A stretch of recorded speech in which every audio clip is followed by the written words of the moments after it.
आम दलर किसी सीनियर सदस्य 20 वर्ष तले बोलबम भक्त हिसाब से सेवा करने से जाइए गुप्तेश्वर को भारतर एक प्रसिद्ध शैवपीठ गुप्तेश्वर जाइए एवं से अनुभव कले जे काउड़िया भक्त मानक अन्य प्रकार सुविधा मिलले मध्य घंच जंगल दे से जावाक पड़ूला एवं बहुत असुविधा से फेस करते सेटा को अनुभव करिकी से सीनियर सदस्य मैंने आसिक कहले जे आमे केमती प्रत्येक वर्ष श्रावण मासरे भक्त मानक आलोक प्रदान करवा से उद्देश्य नहीं श्रावण दलटा गठन करागला एवं गला 20 वर्ष है श्रावण दल गुप्तेश्वर श्रावण मासरे भक्त मानक यही सेवा प्रदान करके आमर उद्देश्य है केमती प्रत्येक भक्त ठीक माने माने जमी अंधार रे कौन प्रकार समस्या न पातु आमर डिग्री आलोक श्रावण मासरे श्रावण भक्त माने जाकि ठीक जगार पहुँची पार्छ से अनेक खुशी आनंद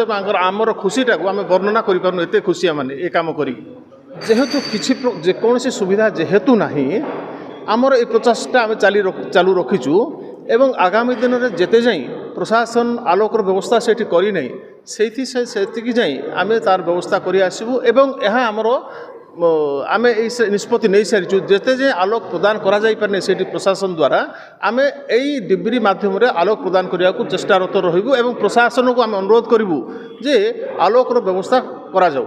एक्चुअली आमर ये प्रक्रियाटा 3 मास आगु आरंभ हुए आमको एक्चुअली बोतल कलेक्शन करिया पड़े प्राय प्रत्येक सप्ताह आमको 500 बोतल डिब्री लगा जाए सेठी एवं सेटा 500 पे आमको 3 मास पूर्व जयपुर आम सदस्य माने मिसी से बोतल कलेक्शन करके आणतु आमर सबू कम जयपुर अग्रसन भवन रे हुए गला 25-20 वर्ष है से काच को आणिक रखिला परे आमर टीम बसिकी से काच को सफा करिकी है ता भितर सलिता भर्ती करी सबू आम काम करूँ यहाँ आमर 2 मास आगु ये कम सरी जाए ये दीप पाखापाखि आम 10 घंटा लगुच आम जो 5टा 5:30 जो दीप लगाऊँ से गचरे से पाहांतिया 5टा से दीप लगी रही है एवं अनेक भक्त तार बहुत उपकृत भी होती से जिते आमर दीपर आलोक आलोकित रास्ता हुए एवं भक्त मैंने जिते से रास्ता को देखी जाती आमर आलोक पाई जाती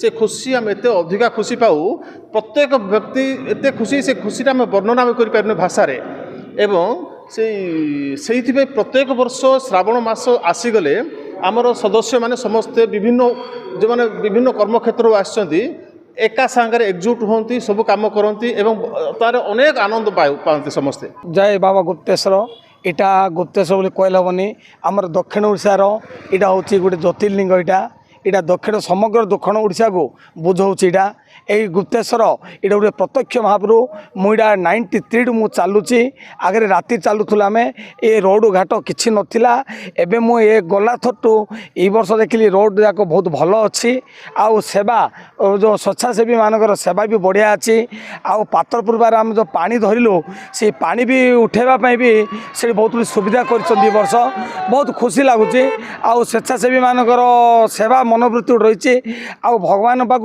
लोकंर मन एकग्रता ठीक अच्छे एकग्रता जब भगवान जीवे आ निश्चित दर्शन देवे आउ भगवान दर्शन कहे आम तो बहुत दिन यहाँ अपेक्षा कर श्रावण मास केबुक आसो श्रावण मास आइले मु बाबा मथारे जलाभिषेक करी मत सब वर्ष यहाँ अपेक्षा थाए आउ 93 मु चलुची आउ मु वृद्ध है बंदे मु मरला बंदे बाबा बल देते मु निश्चित पानी पकेबी आउ तापर मु शुणा पाई कौन गुप्तेश्वर बहुत सुविधा कर शुणा पाई मो तो अधबाट तो अच्छी मु ऑलरेडी गुप्तेश्वर रोड अच्छी मुझे देखिले कौन है कौन नहीं सीटर मु उचित खबर न्यूज आपको दे पारि मुझे नमस्कार करी 93 मु देखी आसूची से श्रावणी ग्रुप वर्षा एत वर्षा पिटुथो तांगे डिब्री लाइट गछ मारुवे लिशुणी पकई मारुवे मुझे धन्य मु पानी धरी जाऊँगी रोड रे कि राति तो मुझे धन्य धन्य बोली कहबी आउ तांके भी जो पूरा स्वेच्छासेवी बहुत गुड़े धन्यवाद अधिक जा कह मोर पार्टी कि ना एमती सेवा करूँ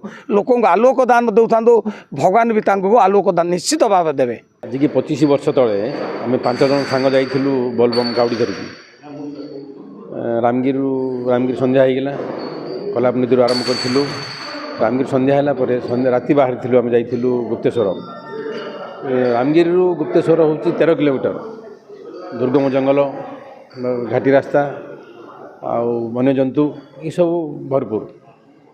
ସେଇ ଆମେ 5 ଜଣ ଯାଉଥିଲୁ ରାତିରେ, ଅମାବାସ୍ୟା ରାତି, ଅନ୍ଧାର ରାତି, ମାନେ ଆମେ ଯାହା ଫିଲ୍ କରୁଛୁ ସେଇଟା ଅବର୍ଣ୍ଣନୀୟ, ବର୍ଣ୍ଣନା କରିହେବ ନାହିଁ। ତା ପର ବର୍ଷ ଆରମ୍ଭ ହୋଇଥିଲା, ସେଇ ବର୍ଷ ଆରମ୍ଭ ହୋଇଥିଲା ଜୟପୁରରେ ଗୁପ୍ତେଶ୍ୱର ପୀଠରେ ଆରମ୍ଭ ହୋଇଥିଲା ବୋଲବମ୍ 2000 ମସିହାରେ। ତାପରେ ତା ନେକ୍ସଟ ବର୍ଷ ଆରମ୍ଭ ହେଲା 50 ଜଣ, ତା ପର ବର୍ଷ ଆରମ୍ଭ ହେଲା ଏମିତି 50ରୁ ତ ପାଖାପାଖି ଲକ୍ଷ୍ୟ ହେଲେଣି ଏବେ। ତାପରେ ଆମେ ଚିନ୍ତା କଲୁ ଯେ ଆମେ ତ ଏଠିକାର ଲୋକ, ଲୋକାଲ ଲୋକ, ଆମର ଅଭ୍ୟାସ ଅଛି ଯିବା ପାଇଁ ସେଠିକି। ଆମେ ରାତି ଏତେ ଅସୁବିଧା ହେଲୁ, ନୂଆ ଲୋକ ଯେଉଁମାନେ ଆସୁଛନ୍ତି, ବାହାରୁ ଆସୁଛନ୍ତି, ନୂଆରେ ଯାଉଛନ୍ତି, ସେମାନେ କେତେ ଅସୁବିଧା ହେଉନଥିବେ ବୋଲେ ନେକ୍ସଟ ବର୍ଷ ହିଁ ଆମେ ଆରମ୍ଭ କରିଥିଲୁ, 5 ଜଣ ଆରମ୍ଭ କରିଥିଲୁ କ୍ୟାଣ୍ଡେଲରେ। ତାପରେ ଇମିଡ଼ିଏଟ୍ ତା ପର ବର୍ଷ ଆମ ସାଙ୍ଗମାନେ ସବୁ, ଆମର ଗ୍ରୁପ୍ର ଯେତିକି ସବୁ ଏବେ ଅଛୁ, ଆମେ 25 ଜଣ ଅଛୁ। ଆମେ ଏବେ 5ରୁ 25 ହେଲୁ, 25 ଜଣ ମିଶିକି ଆରମ୍ଭ କଲୁ। ପ୍ରଥମେ ଆରମ୍ଭ କରିଥିଲୁ କ୍ୟାଣ୍ଡେଲରେ, ତାପରେ ଆରମ୍ଭ କଲୁ କିରାସିନ ଡିବିରି। ପ୍ରଥମେ ଆରମ୍ଭ କରିଥିଲୁ 50ଟା ଦୀପ, କିନ୍ତୁ ବର୍ତ୍ତମାନ 500 ଦୀପ ଲାଗୁଛି। ପ୍ରତ୍ୟେକ 30 ମିଟରରେ ଗୋଟେ ଦୀପ ଲାଗୁଛି ଆମର, ଯଦ୍ୱାରା ଗୋଟେ ଭକ୍ତ ଅନ୍ଧାର ରାତିରେ, ପାହାଡ଼ିଆ ରାସ୍ତାରେ, ସେ ଦୁର୍ଗମ ରାସ୍ତାରେ, ତାକୁ ଏଇଟା ପଥ ପ୍ରଦର୍ଶକ ବୋଲେ ଏଇ ଗୋଟେ ଦୀପ ପାଉଥିଲେ ଆଉ ଗୋଟେ ଦୀପ ତାକୁ ଦୁଷୁଥିବାର ଅଛି, ସେମିତି ସେ ଉଦ୍ଦେଶ୍ୟ ଥିଲା ଆମର। ଏଇଟା ପୁରା ଲାଇଟ୍ ବୋଲେ ଯେମିତି ବୋଲେ ବିଦ୍ୟୁତ ଲାଇଟ୍ ବୋଲେ ଆଲୋକ ଯେମିତି ଆଲୋକରଣ ହୋଇପାରିବନି, କିନ୍ତୁ ପଥ ପ୍ରଦର୍ଶକ ହୋଇପାରିବ। ଇଏ ଆମ ଉଦ୍ଦେଶ୍ୟ ଥିଲା ସେଇଟା। ଅନେକ ଦଳ ଅନେକ ସେବା କରୁଛନ୍ତି, ବଢ଼ିଆ କାମ କରୁଛନ୍ତି, କିନ୍ତୁ ଏଇ କଥା କିଏ ଚିନ୍ତା କରିନଥିଲେ, କି ଚିନ୍ତା କରିପାରୁନାହାନ୍ତି ଆଜି ପର୍ଯ୍ୟନ୍ତ। ସେ ରାସ୍ତା 13 କିଲୋମିଟରକୁ ରାସ୍ତା କ'ଣ ହୋଇପାରୁନି, ଆଲୋକରଣ ହୋଇପାରୁନାହିଁ। ନିବେଦନ କରିବା ଚେଷ୍ଟା କରନ୍ତୁ ଯେମିତି ସେ ରାସ୍ତାଟା ଟିକେ ଆଲୋକର ବନ୍ଦୋବସ୍ତ କରାଯାଉ। ରାସ୍ତା ଠିକ୍ ହେଇଗଲା, ବର୍ତ୍ତମାନ ରାସ୍ତା ବଢ଼ିଆ ହେଇଛି, କିନ୍ତୁ ଆଲୋକ ବ୍ୟବସ୍ଥା ହେଇନାହିଁ। ଆମେ ନିବେଦନ କରୁଛୁ ପ୍ରଶାସନକୁ ଯେ ଆଲୋକର ବ୍ୟବସ୍ଥା କରନ୍ତୁ, ଯଦ୍ୱାରା ଭକ୍ତ ସବୁଦିନେ, ଖାଲି ବୋଲବମ୍ରେ ନାହିଁ, ଶ୍ରାବଣ ମାସରେ ନୁହେଁ, ଅନ୍ୟ ଦିନେ ମଧ୍ୟ ଯାଉଛନ୍ତି ଲୋକ, ସବୁ ସୁବିଧା ହେବ। ଆମର ଯେଉଁ ଖୁସି ମିଳୁଛି ଆମକୁ ଏଇ ସେବା ତ ନାହିଁ, ଆମେ ଭାବୁଛୁ ଏଇଟା ଆମର କର୍ତ୍ତବ୍ୟ। ଯେଉଁ ଭକ୍ତମାନେ ଯାଉଛନ୍ତି ତାଙ୍କ ସୁବିଧା କରିବା ହିଁ ଆମ କର୍ତ୍ତବ୍ୟ। ଆମର ଏଇ ପବିତ୍ର ଧାମ ଆମର ଗୁପ୍ତେଶ୍ୱର ପୀଠ, ଓଡ଼ିଶାର ଗୋଟେ ସୁନାମଧନ୍ୟ ପୀଠ। ସେଠି ଯେଉଁ ଆସୁଛନ୍ତି, ବାହାରୁ ଆସୁଛନ୍ତି, ବହୁତ ଲୋକ ବାହାରୁ ଆସୁଛନ୍ତି, ବହୁତ ଭକ୍ତ ବାହାରୁ ଆସୁଛନ୍ତି। ଆଜି ବି ଦେଖୁଥିଲୁ ଆମେ ସକାଳେ ପାଖାପାଖି 2-3ଟା ବସ୍ରେ ଗଲେ। ଆଜି କଲାପ ନଦୀରୁ ପାଣି ନେଉଛନ୍ତି 50 କିଲୋମିଟର ସେମାନେ ନେଉଛନ୍ତି। ସବୁଠୁ କଷ୍ଟ ହେଉଛି 13 କିଲୋମିଟର ରାମଗିରିରୁ ଗୁପ୍ତେଶ୍ୱର, ବହୁତ କଷ୍ଟ। ମୁଁ ଗଞ୍ଜାମ ଜିଲ୍ଲା ଦିଗପହଣ୍ଡି ବ୍ଲକରୁ ବିଷ୍ମଗିରି ଗ୍ରାମରୁ ଆସିଛି। ବର୍ତ୍ତମାନ ମୁଁ ଆସିକିରି ପାତ୍ରପୁର ଜଳ ଉଠେଇକିରି ଗୁପ୍ତେଶ୍ୱରଙ୍କୁ ଅଭିଷେକ କରିବା ପାଇଁ ଆସିଲା ବେଳେ ବାଟରେ ପ୍ରଶାସନିକ ବ୍ୟବସ୍ଥା ବହୁତ ଭଲ ରହିଛି। ଆଉ ମୁଁ ଫାର୍ଷ୍ଟ ଟାଇମ୍ ଆସିଛି, ମୋତେ ବହୁତ ଖୁସି ଲାଗୁଛି, ବହୁତ ଖୁସି ଅନୁଭବ କରୁଛି ମୁଁ ନିଜେ। ଆଉ ଏବେ ଜଳାଭିଷେକ କରିବା ପାଇଁ ମୁଁ ଲମ୍ବା ଲାଇନ୍ କ୍ୟୁରେ ଅଛି। ଏଠି ଗୁପ୍ତେଶ୍ୱର ମନ୍ଦିରରେ ଲାଇନ୍ରେ କ୍ୟୁରେ ହଜାର ଲୋକ ଲାଇନ୍ରେ ଛିଡ଼ା ରହିଛନ୍ତି। ମୋତେ ଗଞ୍ଜାମ ଜିଲ୍ଲାରୁ ମୋତେ ଏଇଠି ମାନେ କୋରାପୁଟ ଡିଷ୍ଟ୍ରିକ୍ଟରେ ପ୍ରଶାସନିକ ବ୍ୟବସ୍ଥା ଯାହା ରହିଛି ମୋତେ ବହୁତ ଭଲ ଲାଗିଲା।